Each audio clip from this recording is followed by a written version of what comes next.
All right. Welcome in to the 88. Great start, Zach. A to Z Sports Big Orange Podcast. I'm Charlie Burris. That is Zach Reagan. Wherever you listen throughout the world, thank you very much for listening to us. We talk everything balls every week here on the Big Orange Podcast. And if you want to listen to that on the regular, go over to the A to Z Sports Podcast Network feed on Apple or Spotify, where I've noticed the last few episodes haven't popped up. We will remedy that. We post shows on Mondays. I lost my place already thinking about how we've screwed it up. Speaking of Mondays, there's one right now. We're live on YouTube, and you can go to the A to Z Sports Tennessee Volunteers YouTube channel. Check us out there. Subscribe. Hit the notification bell. If you hit the notification bell, you'll be notified when we go live, and you can join us like the good folks that hang out in the comments. Been a ton of folks in here lately. Hopefully that continues today. Probably, I would say this is about as slow as it's going to get here during the bowl season will be today, Zach. But that's okay. We're going to power through. We're going to talk about complete and utter speculation around the transfer portal. And, we're just going to get into it. But at Charlie_Burris, that's Zach TNT. At A to Z Sports, Facebook.com/A to Z Sports National, and A to Z Sports.com for the stuff that Zach writes on the internet. And this past weekend, speaking of bowl games and playoffs and whatever, this past weekend should have been a truly excellent day of games. But thanks to the stupid committee or whoever wrote the rules or whatever, it was one pretty good game. And then two utter jokes. Frank, like insults to the game of college football. Like, it was so stupid that those games were allowed to happen, that JMU had to just go and be embarrassed. Tulane had to do the same. Ole Miss, think about this, Zach. And I would have been mad about this in the same way that I was mad about how Tennessee last year in the playoffs just had to go and get its butt kicked against the eventual national champion. You get your home game, like Ole Miss did, and you have to play Tulane, and you win by 40. I would be just as mad about that as I would be about the crap that we did last year. I don't know. It was an annoying weekend, but at least Miami and Texas A&M was a fun game. Yeah, it was definitely a snoozer in those final two games on Saturday.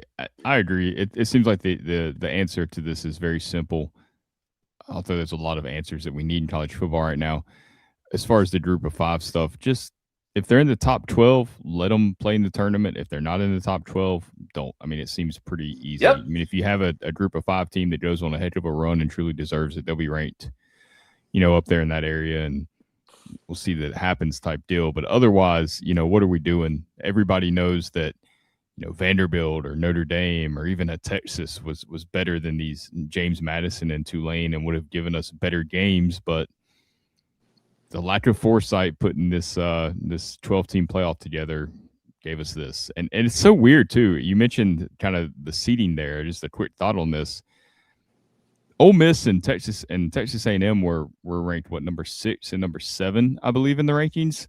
Yep. And they could have been flip-flopped. In fact, I kind of expected Ole Miss to be below A&M just because of the Kiffin deal. I thought they might penalize them a little bit for that. I was a little surprised when Ole Miss was ranked higher than the Aggies, and that ranking was the difference in hosting Tulane and hosting Miami, and because that was this is where Texas A&M also kind of got screwed. And I'd be livid if this happened to Tennessee. You host the playoff game, A&M Miami, best game of the day Saturday by far. We knew going into it that was going to be best game. It's a noon kickoff, 11 a.m. local time, because the NFL games that were being played on Saturday. Later in the day, college football wanted that game in the better time slot, standalone time slot, not going up against the NFL games. So the Aggies get screwed because of that, because they, instead of getting a nighttime, primetime home game, playoff game, they've got to play at 11 a.m. And surely that was an advantage for Miami, even though the crowd did sound like it was pretty into it. It was pretty rocking the whole day. It's not quite the same as a night game. So just because they were ranked one spot below Ole Miss, they're probably out of the playoff now. It was so deeply dumb in a whole set of ways. Yeah, just make it the top 12 teams. How did we get here? you think that you have to take some of these elements from college basketball, where the conference champions have to be this and that. First of all, there shouldn't even be conference championship games anymore. That's stupid. And I think everybody's kind of coming to that realization. Mhm. I don't know when the SEC will give it up because they make a bunch of money from it. They'll make a bunch of money off of a playoff game in that same weekend, though, too. Exactly. They and this isn't fair either. I saw a post that said Oxford, Mississippi will net something like $75 million to its local economy because of that playoff game. And Indiana doesn't get that. Like Bloomington, Indiana, who they've had this magic. Whatever Kurt Signetti's done, whatever he's putting in the water up there, the steroids he's shooting these guys up with, I don't know what he's doing. But they've figured this out. Number one team, beat Ohio State, and they don't get a home game. It's crazy. It's so stupid. The best slot, and I think Austin Stanley of A to Z mentioned this way back last year. As soon as that first bracket came out, maybe even before the first bracket came out last year, that number 5 spot is the absolute best spot to be in. Yep. It was Oregon this year. You get the home game, you get the easiest first round game, which was against James Madison this season, and then you get to play what the lowest ranked seed of the top 4, right? Like you play the 4 seed in the next round at a neutral site, so that you get the home game, which, like you said, I think is a travesty that those top 4 teams don't get that home game. I would be upset about that. So if you're Oregon, you get the home game, you get the more advantageous matchup in the second round. It's a really good spot to be in. We'll see if that pays off for them going forward. Going into the quarterfinals here. We'll see, but that would have been you last year if you beat Arkansas. That would have been Tennessee in that 5 spot. Mm-hmm. And we talked about it last year, how stupid all that was. But some eventualities you can't plan for because you just didn't, it just didn't occur to anybody. But these things, the fact that you drew up rules that let JMU in over, a 10-win Vandy team, and not that I have any love for Vandy, but good Lord, 10-win SEC team should be in. Easily put them in over these clowns. That is a complete no-brainer. The fact that maybe they had that foresight and they still decided to do it. I've heard some people say they think it's because the group of 5 will sue or something, but there has to just be another division of college football.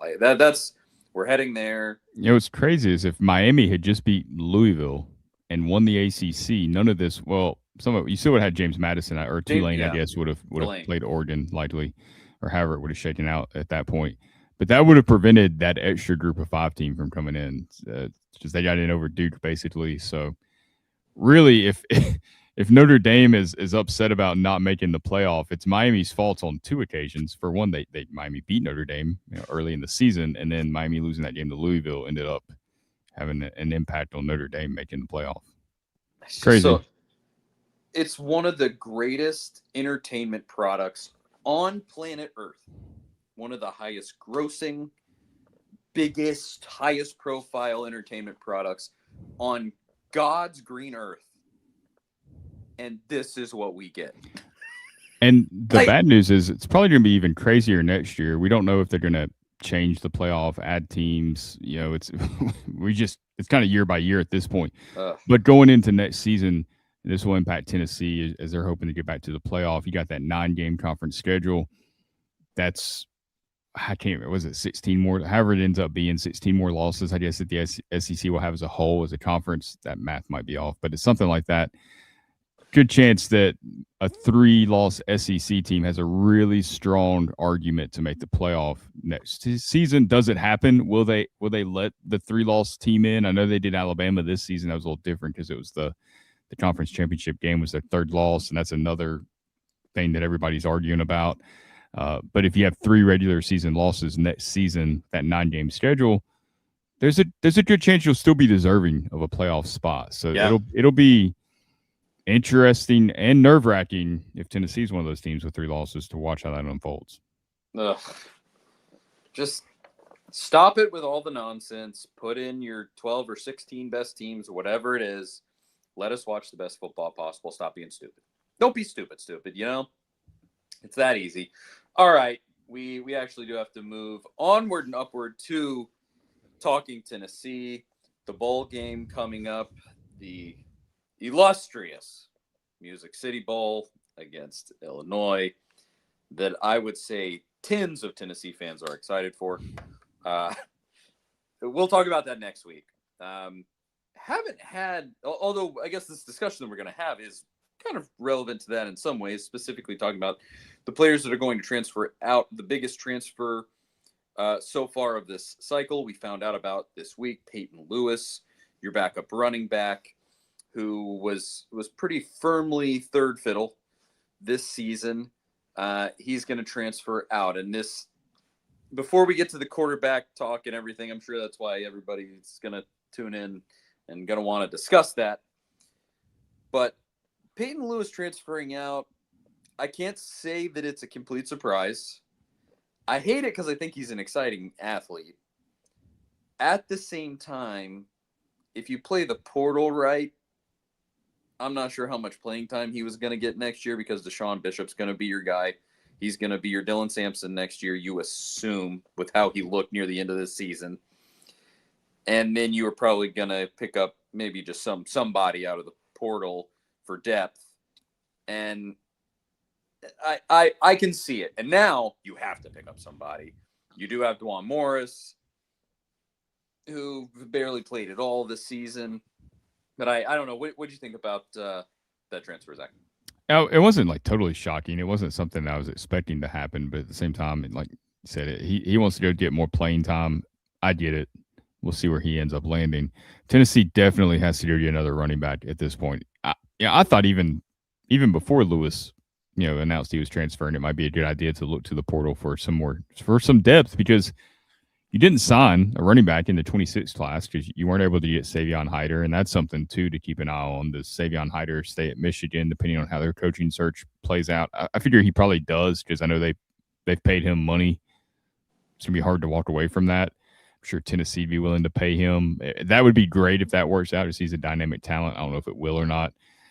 But you need to go into the portal, get a 1-year guy, because you're heavy in on David Gabriel Georges from Chattanooga, is the 5-star recruit who looks like a future NFL Pro Bowler, Hall of Famer, whatever. I mean, I don't think you can hype that kid up enough. He looks really, really good. And the type of guy plays as a true freshman as soon as they step on campus, right? Oh, so yeah. You're not going to block him, and you don't want to do anything that would negatively impact your standing with him, and he's got a little ways to go before he makes a decision. But as far as this 26 season, you definitely have to go get a guy for some depth. Preferably a pass catcher would be great. Brent Hubbs mentioned that on the Big Orange Rewind with Mike Keith, that might be something they should look for in the portal. A running back that can really catch the ball out of the backfield. They tried to do that more this season. A lot of drops from Tennessee's running backs. So if you can get a guy that's a little more dependable in that area, that would be good, I think, for this offense, because that's something, with these shell defenses that teams are playing, a lot of times those check downs are there, and you can pick up a lot of cheap, easy yards that way if you just check it down to a running back and let him, get out in space and make some plays and make some guys miss.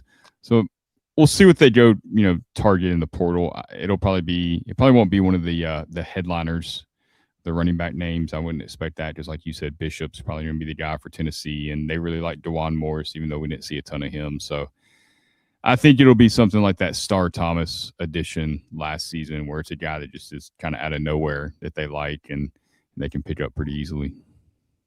I still stand by that Star Thomas didn't get the play he should have this year.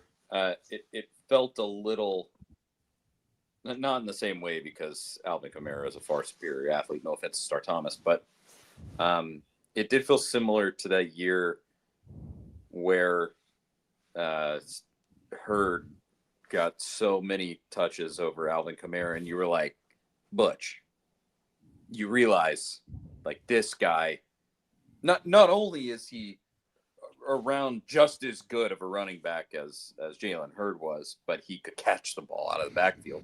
You kind of had that similar dynamic here, where I was like, you got a guy who can catch the ball out of the backfield. Freaking throw it to this guy.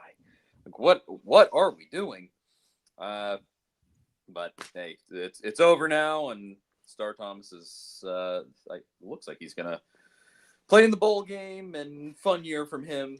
But you're gonna have to find another one for this coming season. We'll see exactly where they go. But other than that, it hasn't been a lot. You've I want to say Matt Zenitz, who's with CBS Sports. CBS. He said that he's hearing Colton Hood is going to move on to the NFL. No surprise there. Yeah.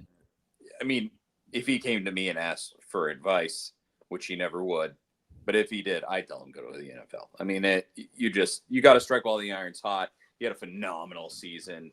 It wasn't as good in the second half of the season, but was better than I think you could have ever hoped for what you were going to get out of that guy. And so I would say don't expect him back unless you've heard anything else, Zach. No, it looks like he's going to be going to the NFL. Maybe he sneaks into the first round. He's popped up in some first round mock drafts. It's a little early for that. We'll see how the combine and interviews and how all that stuff goes, but it should still be at least a day 2 selection, and tough to pass that up. I mean, you get drafted in the second round, you're going to get a signing bonus like $3 to $4 million and whatever your yearly salary is there in the NFL. It's just hard for NIL money to touch that. You really can't. Plus, I mean, that's the ultimate goal, to get into the NFL. And if your stock's high enough now that you can go, you got to go. Especially as a cornerback, it's a position that teams target, and there's not a lot of elite guys out there. So that's one that makes a lot of sense. And I think Tennessee will be okay there. You got Ricky Gibson and Ty Redmond coming back. Maybe they target a guy in the portal too. As you know, right before we came on here, Penn State cornerback AJ Harris went into the portal. He's a former 5-star recruit that started at Georgia, played under Jim Knowles last season. He'd been mocked as a first-round pick before last season. Kind of was up and down last season. Still had some good moments.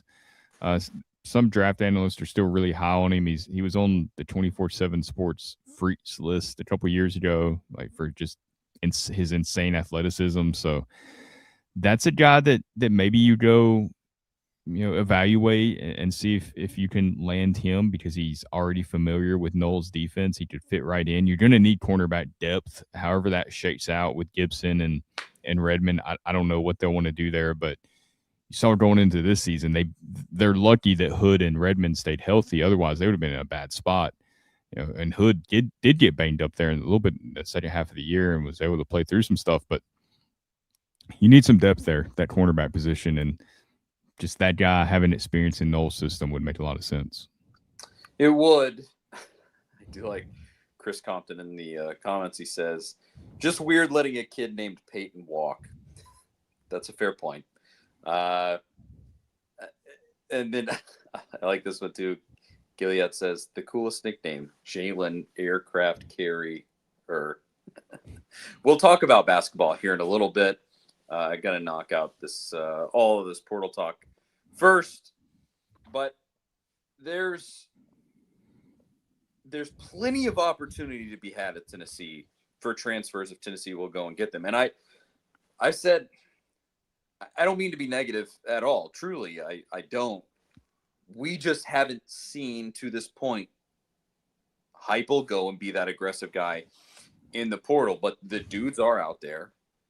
And maybe you have a situation like guys that played for Jim Knowles at Penn State might want to come here or something like that. Real playing time to be had, real opportunity in the portal of guys that are going to be there. And I want to see them go aggressively into this. And if you're gonna lose a guy like Colton Hood, who to get him to stay, you'd have to pay majorly.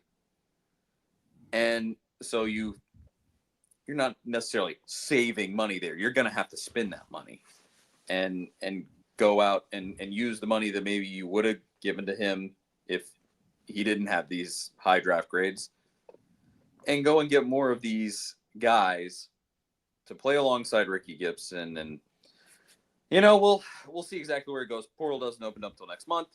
So there's nothing solid to talk about here.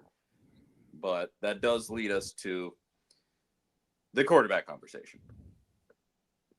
Tennessee, has been linked to basically nobody in a real way. Pete Nakos let out that Josh Hoover from TCU, who Tennessee in a desperate moment kind of went after with the Nico debacle. Nico leaves. Apparently they talked to Josh Hoover. Apparently they talked to the kid at Illinois, I believe. Mm-hmm. Altmaier. Among others. And then landed with Joey. And so now, presumably, I mean, Sam says it in the comments. He says we're going big in the portal this year. There's no doubt in my mind. To you, Zach, with the options that are out there, like Josh Hoover, who's I guess I didn't finish this thought. Pete Nakos let out that Indiana's kind of the leader there, presumably, but the Tennessee is there. You know, you can't say anything definitive because technically it would be like an NCAA violation at this point. Transfer portal's not open. But I'd ask it this way. Do you want to shell out for the big name, for your Hoover, your Sam Levitt, your whoever, or go lighter there and heavier somewhere else? I'm interested to know your thoughts, Zach. Yeah, it's interesting because I think, and there's some good comments here that Chris put in the comments that they kind of follow some of my thinking. He mentions the Joey Aguilar situation. I think you got to start there with this conversation. And he says, you know, I think Tennessee, that he thinks Tennessee's banking on Joey winning the extra year and coming back. If you know, it's possible that Aguilar could get another year of eligibility. He's in the Diego Pavia suit. I think that would be the best case scenario. We've talked about that before. Joey's a little bit limited as a playmaker. He's not the most athletic guy on the field. He's not going to go out there and wow you with his legs. He can make some plays with his legs, but he's not going to make those big, like, splash, explosive plays that you might see like a DJ Ladway or somebody like that make. I would love to see Joey back because he knows the offense. I think he would take a step forward in the offense. He's got a lot of returners. You know, Tennessee has a lot of returning players coming back next season, like Mike Matthews and Braylon Staley. He's already built connections with. I think that would be a great situation, but it seems unlikely at this point because realistically, right now, Tennessee's already doing homework on these quarterbacks in the portal and trying to figure out what direction they're going. When that portal opens January 2nd, they pretty much have to know then who they're going to get. Otherwise, options start coming off the board very quickly. So you've basically got today's December 22nd. You've got 10 days, 11 days, whatever, to figure out what you want to do with that quarterback situation. And within that time, you're supposed to find out if Joey's got another year of eligibility.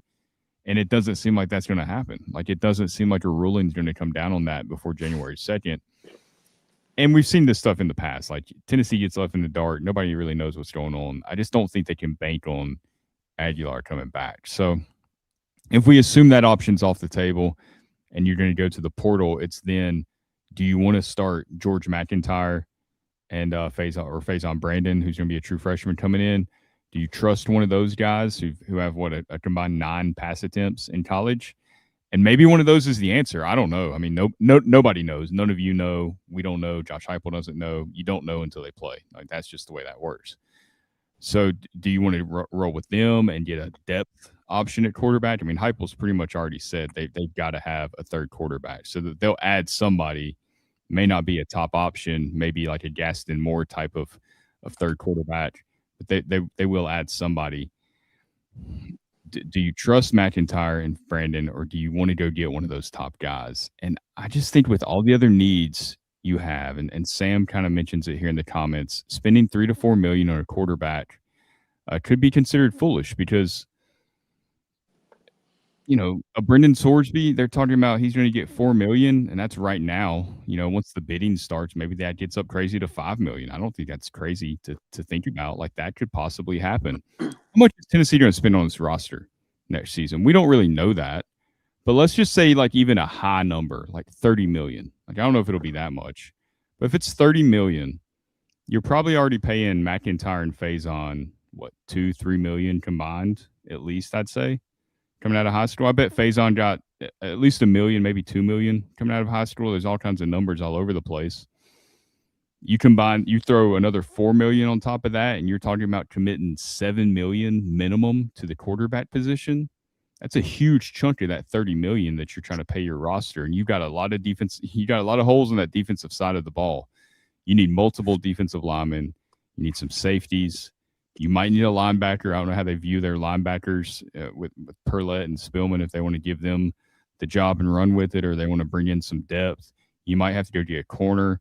You might need an offensive tackle, depending on what Lance Hurd does. You need a running back now at this point. Like, there's a lot of holes there that you need to fill on top of retaining the guys on your roster. We're not super worried at this point about like a Mike Matthews or Braylon Staley leaving, but you got to retain those guys, right?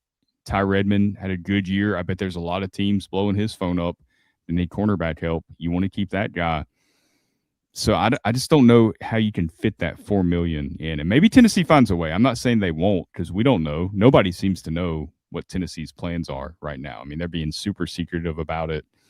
And maybe they haven't even figured out what their plan is yet. Maybe they're still ironing that out. But that's a lot of money to commit to the quarterback position. And you just had the number 7 offense in the nation this past season with a quarterback that was at Appalachian State last year that you only paid, what, $1.2 million?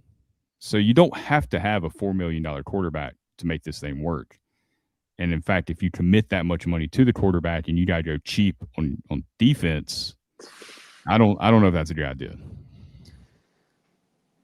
I'm sure that they would love to just bring Joey back.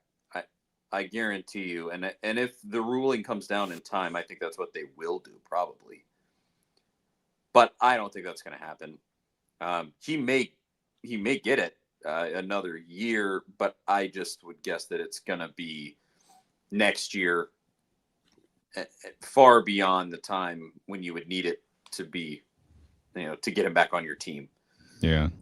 So that, to me, that one's off the table, and you got to consider it as such, unless you just get this nice Christmas surprise. I mean, when I think about it, if you have the means, and frankly, nobody really knows the exact means that anybody has. If you have the means, you need to be Texas Tech in this portal. That's what you need to do. You need to spend $4 million on your quarterback and $10 million on your defense. You need to do both of those things. Not necessarily choose one over the other. You need to go big on both fronts, because you know what it got them this year? A freaking bye in the playoff. Like, they won their conference for the first time in millennia, literally since like the 1950s. They were a nobody. No offense to Texas Tech. I actually have friends who are Texas Tech fans. You're a nobody. I mean, they were like 5-7 with Patrick Mahomes, so yeah. Yeah, you had Pat Mahomes, the most generational quarterback that we've seen since Brady, and you sucked. Like, you're nobody. And they are the number 4 seed in the playoff this season because they went out and spent like drunken sailors in the transfer portal. You need to do it all, because if you cheap out on the quarterback, you're going to get a cheaped out quarterback product. Like, Joey hit a limitation this season. He did. And I loved everything that he brought. His story was incredible. The fact that he came in and was better than Nico as a 0-star guy that was thrown in the trash at UCLA, it was incredible. And he was the first guy to win in the swamp in forever and a day, and we're grateful for that massively. But he hit a limitation, and he just did. And if you don't cheap out, you're going to get, most likely, a not cheaped out product. Now, you could end up being Kentucky basketball right now, who spent a ridiculous amount of money and they suck. It does happen, but basketball is a different thing. I also think they have a coaching problem in Kentucky, but yeah, you could. But right now, the evidence suggests in the landscape of college football, like Davey Boy says it in the comments, Indiana also spent a lot of money. The evidence I'm seeing with my own 2 eyes is that the teams that go out and spin like crazy, is it a bad precedent? Probably. Is it great for the sport? No. Will you win football games from doing it? Yeah, you will. You will. And that just, I don't know, you got to play within the rules. that you're given right now, and the rules that you're given are that there is no salary cap. You can spend as much money as you want to and just blow this thing all the way out. And to me, that's what you should go and do. Now, realistically speaking, I agree with you, Zach. I think they're going to cheap out on quarterback, and you're going to get some fill in there. Hopefully, it's on the higher end. Give us a $3 million guy instead of a 4. That's fine. And then go at somewhere on the field for this team. Hopefully for Jim Knowles, because they're paying big bucks for Jim Knowles. Mm-hmm. Hopefully for Jim Knowles, they lay down some cash and they really build that defense, because you get a serviceable quarterback mixed with a much better defense, and you could really be on to something. If you had a much better defense with Joey, you're in the playoff right now. Period. He did more than enough to get you there if the defense would have been half decent. So, yeah, in a fantasy world, you go and Texas Tech it up this offseason, but I don't think that's what they're going to do. And I would guess that we go middle of the road QB and go a little more sensational in other spots, but I don't. Maybe I'm wrong. I kind of hope that they just totally go for it. Like Blake asked, does Indiana have more money than us? I've heard, is Mark Cuban involved there? Mark Cuban's an alum. And I've heard kind of like Michigan with Ellison. They kind of have the mega billionaire backing them up potentially. Like I said, nobody knows. Nobody knows. Yeah. If that's the case, Danny White, Mr. Money, needs to go ask for some money from somebody. He's good at that. Yeah. So figure it out. Yes. I think Chris brings up a good point about the portal and quarterbacks. That one of the biggest problems is you bring one in, and guess what? The following season, you have to do it again because the quarterbacks on your roster still have no experience. I do think that is a thing you have to think about. You don't want to be portal hunting for a quarterback every single year. I know some teams like that approach, and it does throw you in a weird spot because it's like these young guys want to play. Do they stay? In an ideal world, George McIntyre starts the next 2 seasons or however whenever he's ready to start, and then Faison takes over, then the next guy takes over, and you just kind of build like this revolving door of high school recruits. It's hard to do that. I think everybody wants to do that. It's just really hard to make that happen. So I do think there's a problem though that these schools don't have any continuity, and it impacts performance. I mean, Tennessee hasn't had the same quarterback 2 years in a row since Hendon Hooker in 21 and 22, and 22 was the best season that Josh Heupel's had so far. I don't think that's a coincidence. I think that continuity is extremely important. So in an ideal world, you do get some stability there. McIntyre might be a year too early to give him the reins, just his frame. He needs to bulk up. So we haven't seen him in a real game. Like, I would love to see him play in this bowl game against Illinois early in the game. Like, I don't want to see garbage time reps. I would like to see him early in the game and see what he can do. I don't know if they're going to do that because Joey's going to start that game. But it would be nice, I think, just to evaluate him, for the coaching staff, for fans, everybody, to see what he can do. Yeah, I think you need to, or you have to, almost. McIntyre, I hope, is good. He's just so skinny, man. Yeah, and Nico was too. I mean, but Nico put some weight on. Nico put more weight on after last season, going into 25. That we pointed that out in the spring. But yeah, that's a concern. I don't know how he would hold up. You don't really know till you see him out there. But Bryce Young's in the NFL, and he probably weighs less than McIntyre, and he's figuring it out somehow. So yeah, maybe we're making too much of that. Maybe we'll see with McIntyre if he can pack it on. I think I was listening to 104.5. Austin Price was on there. And I don't know if you heard this, Zach, because I know you listen to a ton of that stuff, but he said something along the lines of they tried to get George to gain weight and he couldn't, or he didn't, or something. Some people are like that. I mean, I remember I've heard stories of like Jacob deGrom, Hall of Fame pitcher with your Texas Rangers right now. He eats drinks Mountain Dew and eats nothing but candy and fast food for most of his life and would never gain any weight. You see, he's a real lanky guy. Some people are just like that. Must be a tough existence It to. must be. But Yeah. back to the transfer conversation. I know a lot of people are in favor of the transfer quarterback, and you throw these names out there that these guys that have great numbers and have performed really well. I don't think that's what Heupel is going to look at when he thinks about adding a quarterback. Even if it is a guy that he thinks can start next season over McIntyre and Brandon, he's got to find the guy that's the best fit for his system, because we know Heupel's system's a little bit different than some other offenses. You want a guy that can really hit the ground running, right? Like, you don't want a guy that you're going to have to, you got lucky with Aguilar and how quickly he picked up the offense, and I think some things overlap for him, but you want to find the guy that's a really good fit. For me, the guy that I like the best, like if I could have my pick of anybody to come be the quarterback at Tennessee next season, would be the USF quarterback, Byron Brown, that officially hit the portal today. Yes.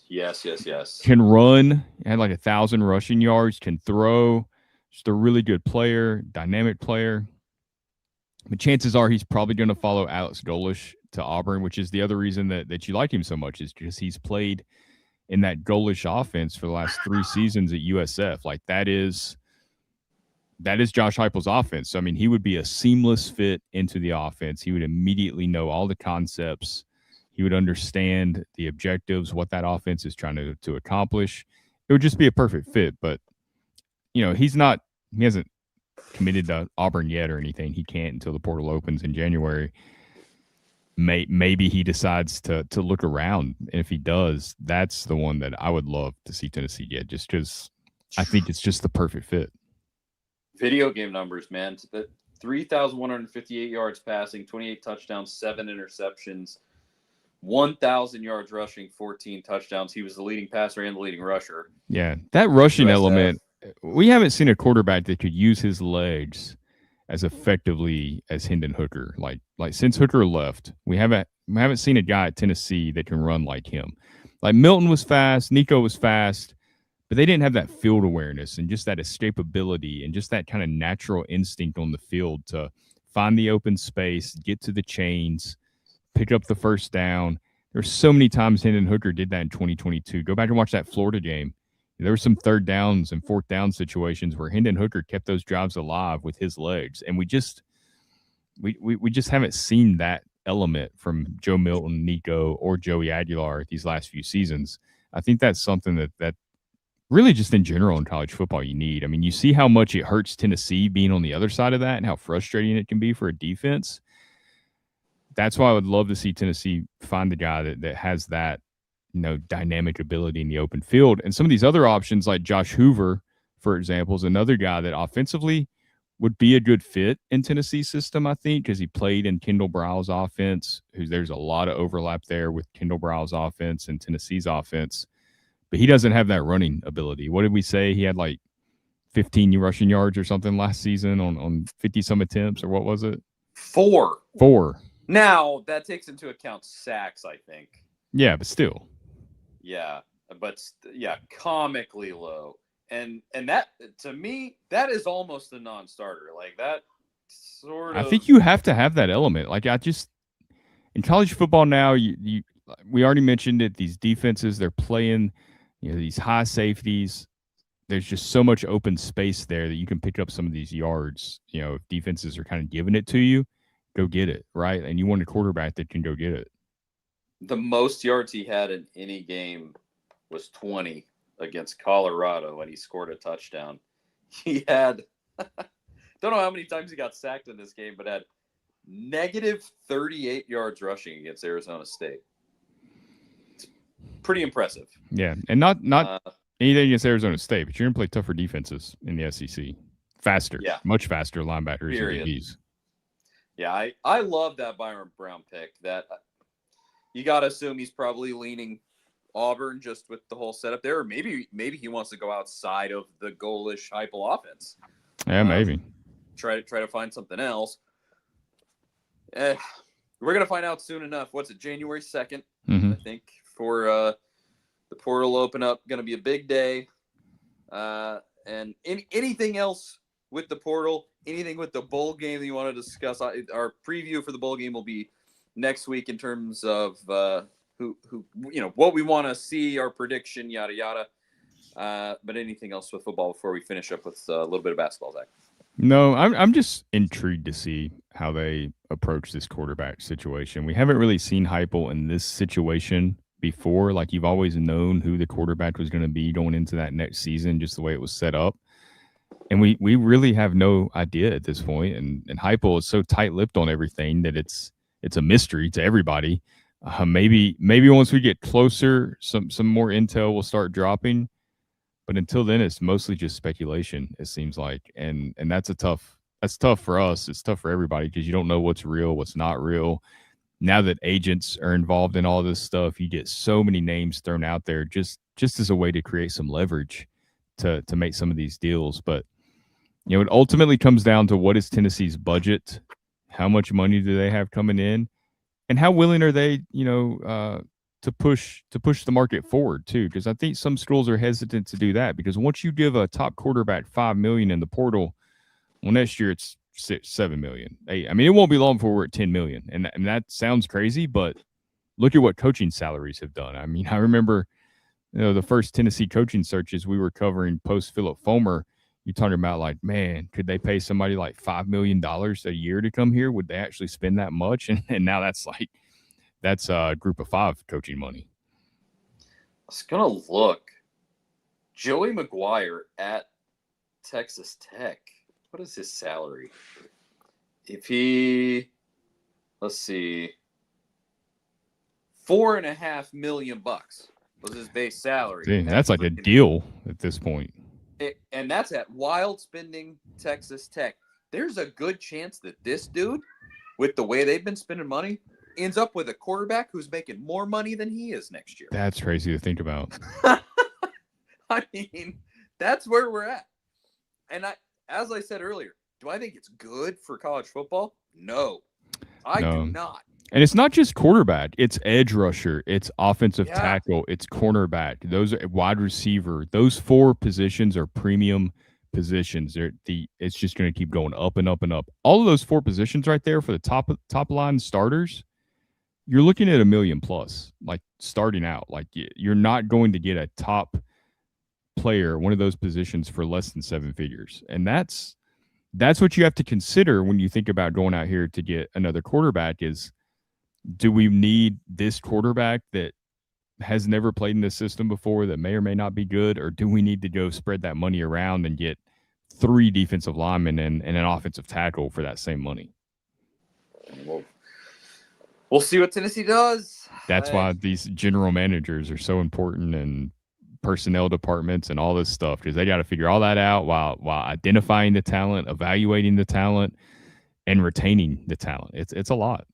Well, we didn't even talk about, because a lot of your everyday fan and folks that don't pay super close attention are not going to get the significance of it, but your director of player personnel changed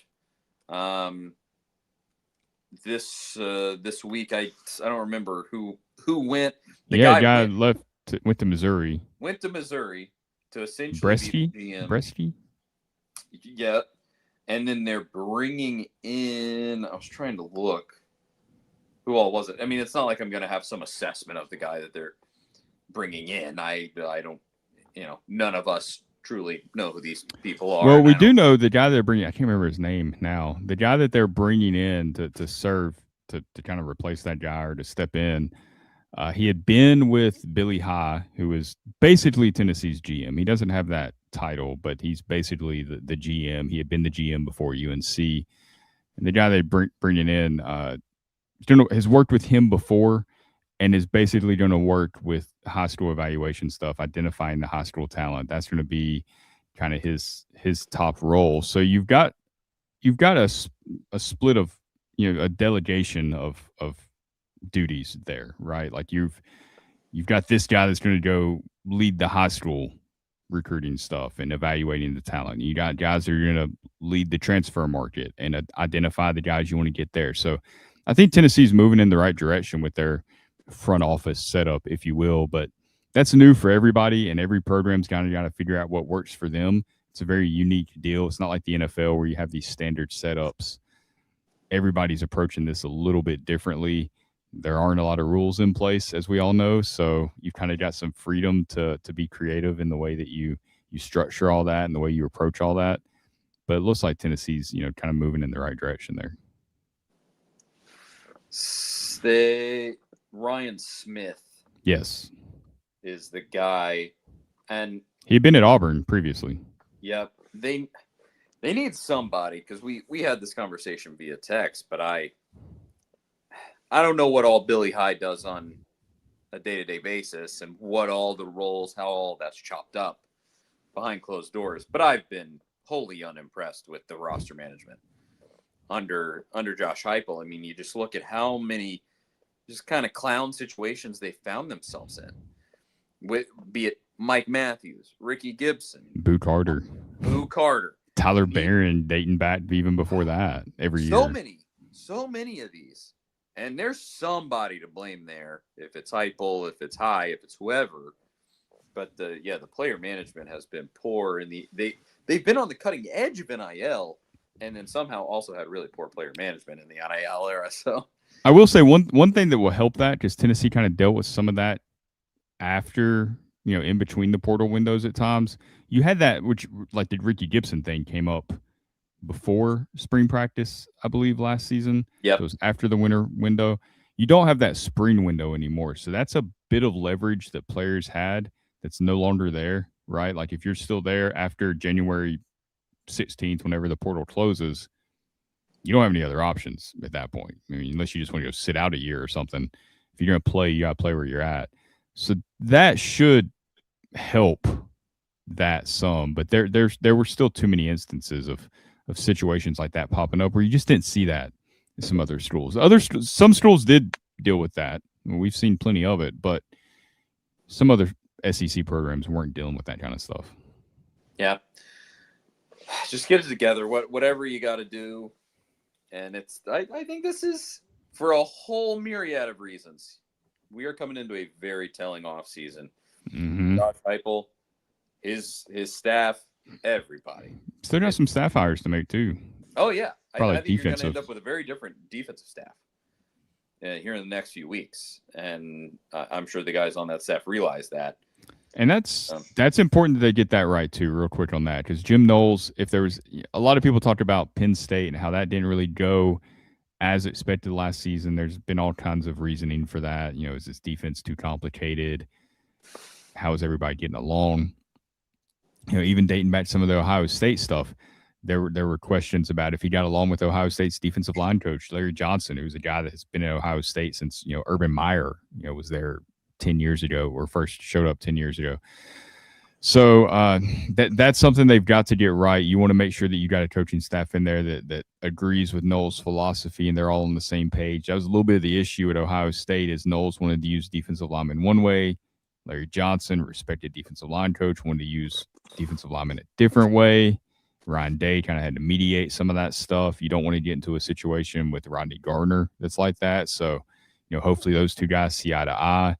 If not, if you end up having to make a hire there, I mean, you better find the right guys to pair with Jim Knowles. Otherwise, that's a partnership that could be doomed from the start. So it sounds like Heupel's going to let Knowles build that staff out kind of the way he wants to. I don't know if he'll have complete autonomy over it. Maybe he should.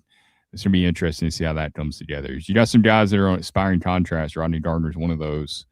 Does Willie Martinez come back? He's a guy that Heupel's known for a long time, dating back to his Oklahoma days. Does William Inge come back? There's a lot there to dissect. Got to get Rodney Gardner if you want to keep him. Got to get him on the dotted line. I think everybody thinks you got to keep that guy. I think him and Jim Knowles will see eye to eye just fine. I mean, Rodney Gardner has worked with a ton of different defensive coordinators over the years. I'm sure Tim Banks' defensive approach was a little bit different than what he had worked with at Auburn before and at Georgia before. So, hopefully that gets worked out, but I don't think anything's going to happen until after the bowl game. So Rodney Gardner's contract, I guess, expires at the end of January, like everybody else that's on expiring deals. Wouldn't expect anything until January on that. Yeah. Well, let's finish with this. Obviously, in coming weeks, we'll talk about whatever ends up happening. Transfer portal, staff changes. But little bit of basketball. I went to the Louisville game last week and watched Tennessee whip up on Louisville. It was good to get back into the groove. Jacoby Gillespie had a really nice game, followed that up with another really nice game.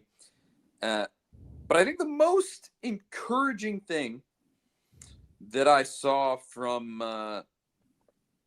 the basketball team in the last couple of games was some of the role players, specifically Amari Abram, kind of coming in and making a little noise. I really liked his effort. And you have to figure out your two guard, because it seems like Ethan Berg's not it. Jacoby Gillespie is basically a two guard, but he's having to play point. And Nate Smith's not going to be that guy. I hope he rounds into as much form as he can by the end of this season. That's where you got to get him. He's nice, a nice player, but he can't make shots right now. He made some shots near the end of the Louisville game, but I don't know. He went 2 of 7 in that Gardner-Webb game, and it's just not there for him yet, if it's going to be there. I get a little bit of the feeling that it's going to be there when he's in the NBA. Probably. Next year, unfortunately. And that happens. I mean, it happens. But if you could find your Amari Abram to light a fire, I mean, what was it? 15 points in this Gardner-Webb game. Now it's Gardner-Webb. Like, I'm not going to put big stock in that. But if you could find somebody to come in, give you 10 points and a really nice defensive effort, that's worth a ton right now. And would really, honestly, would be a nice game changer. You got to go to Arkansas at the beginning of the year. And obviously from then, it's murderer's row of SEC opponents. So I saw some encouraging things. Enjoyed myself thoroughly at the Louisville game. I don't know if you have any thoughts, Zach. No, it just feels like we have this same conversation about Tennessee every single year. Like, you get into late December, January, and it's like, well, if this team can just put it together, that, you know, they should be in a good spot come tournament time. And it feels like just the exact same thing we were talking about a year ago at this time, like with Chaz Lanier and some of those conversations. And it ended up playing out in a way that we kind of thought it would and hoped it would. I mean, you didn't go as far as you wanted to in the tournament, but by the end of the season, you had a chance. I think this team will have a chance. Like, I'm not as down on Nate Smith as some. I still think that he's pressing as a young player. I mean, he's got to get it going if he's going to make an impact at Tennessee. Obviously, his long-term potential's there no matter what. But you've got 3 months left now as a Vol. 3.5 months, whatever, however deep you end up playing into the tournament. You got to get going if you're going to leave your mark. But at the same time, I think Sam's right. Like, you look at the expectations that have been put on Smith, and sometimes it's really hard to separate that stuff because the player doesn't really ask for those expectations. They don't have any control over the hype and fan expectations, media expectations, any of that stuff. They just have to go play, and sometimes they figure it out quicker than others. So I'm still hopeful that we'll see a explosive, dynamic, game-changing Nate Smith by the time tournament time gets here, or by the time you get deep into conference play. But you just really don't know when that's going to pop up. The talent's in there. You just got to unlock it. You got to, because he's been a good passer. He's a cerebral basketball player, which is nice. I mean, he's a smart kid, knows what he's doing out there. He's getting open shots, and he just can't make any of them. He can create a shot for himself pretty decently. He's not as aggressive as I'd like to see, but he's also not as strong as I would hope he would be. I mean, that's really what you see, just a massive difference with Cam Boozer. Like that, he just looks like a grown man out there, even though he's only 18 years old. So you have to figure something out, or else this is just going to be another 2 to 4 to 5 seed somewhere in there that makes it to a Sweet 16 if they have a nice run, and that's where you land. But if you can get Nate Mint figured out, Elite Eight, Final Four, Yeah, ceiling's way real up. contender. Yeah, I mean it's right there. And on top of that, if you could add an Amari Abram truly contributing at the 2 and letting Nate Mint operate at the 3 like he should, there's something really to be had with this team, but it all just really does come down to unlocking all that. And will they do it? Yeah, we'll see. When does conference play start? I was actually just looking. Let's see. That Arkansas game is January 3rd. So right around the corner. Yeah, a week from this Saturday, I guess. Yep, and you got South Carolina State, who has won a grand total of 1 game all season long, playing them on the 30th at 8 o'clock. My gosh, I'm so happy that I don't cover the games in person anymore. 8 o'clock, that means game ends at 10 plus. Rick Barnes takes 30 minutes to get to the podium, and you're out of there at like midnight. I don't envy those guys, but more power to them. No, it's tough. Yeah. Barnes, I told you last night, I ended up eating right beside Barnes at a restaurant last night. He was having a nice dinner with his family after the game, like in just 2 hours after the game was over, was out there. So please, Barnes, say your prayers and get it together. We need it. We need it badly. Tennessee's down and out at the moment. I mean, you lose to Vandy by 21, and everything is bleak. When do they play Vandy in basketball? That's going to be a tough matchup. It is, and that Vanderbilt team, pretty good. You went and watched them play. Yeah, I saw them play yesterday. Yeah. Against Wake Forest in Winston-Salem, and they looked much bigger and more athletic than Wake. And Tyler Nickel, he's played at Carolina, played at Virginia Tech. Dude could not miss yesterday. He was unconscious. It just could not miss threes. I think he hit like 8 threes or something. Just throwing shots up and they're going in. You play in their stupid square gym on February 21st. And then it's the final game of the regular season a few weeks later. The 2 times you play them, they haven't played anybody yet. No. Wake is okay. But they looked better, just personnel wise. They almost lost to Western Kentucky. They should have lost to Memphis. They looked like garbage in that game, but so did Memphis.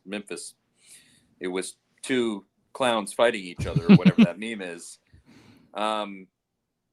But Byington's doing a really good job. That AD that they got and the money they're putting into everything, that they've been doing a good job. Credit to them. I hate it because they're a bunch of pretentious losers.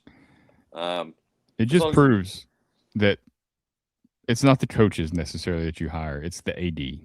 If you you got to get the right AD and the right president, and get everybody on the same, page, and then pump money into it. That is the big secret to finding success in college sports. Everybody wants to focus on the coaches, and that's important. But if you don't have the right AD or the right president, you don't stand a chance. The first real game for Vandy that will be against a ranked opponent with a pulse will be January 7th against Alabama.